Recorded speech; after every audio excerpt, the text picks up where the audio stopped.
Sometimes you just gotta do what you just gotta do. And today I had to train legs. And it sounds like a joke, but I really, and I mean really, hate training legs. And I'd always make excuses as to why I couldn't do legs. Like I'd say, bro, my knees, they hurt. Or, shoot, I have volleyball tomorrow. I can't do legs, or my legs are gonna be too sore to play volleyball. Or the stars aren't aligned. The list goes on and on.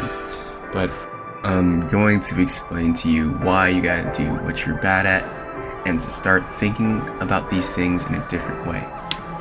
Number 1, room for improvement. It's really important to think about your weaknesses as something that has high potential rather than a setback or another thing to worry about.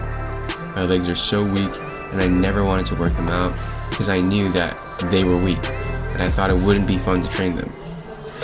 Honestly, once I started thinking about my legs as a part of me that could grow so much more, that had such high potential, I really wanted to train my legs harder.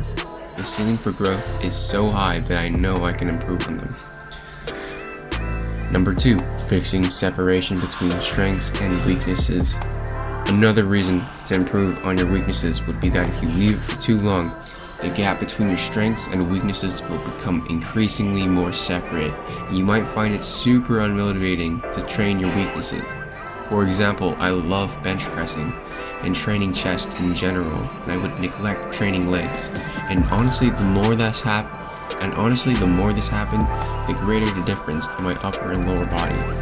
I'm really striving to be a well-rounded individual, and targeting these weak points and improving them is exactly what I need to do. Number 3, being stressed will set you up for other challenges you face. Being weak at something and overcoming that reluctance to do that thing is a skill that you can use on so many different things in life. Waking up early, doing your work. Once you become comfortable being uncomfortable, you can achieve so many things that will bring you long-term success. And that's kind of what I've learned so far. And I'm trying my best to apply these techniques the best I can in all aspects of my life. And hopefully this will help you in some way, shape, or form. That being said, this leg workout was brutal.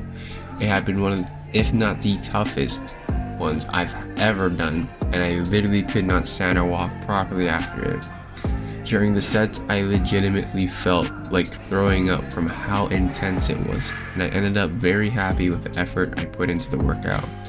I did deadlifts the day before, but the squats, the hamstring curls, leg extensions were so individually intense that the workout was still 2 hours long. Anyways, as for updates with the contest prep, I'm currently 2 weeks into prep and I've lost over 10 pounds, so it's definitely at a rate that's quite aggressive.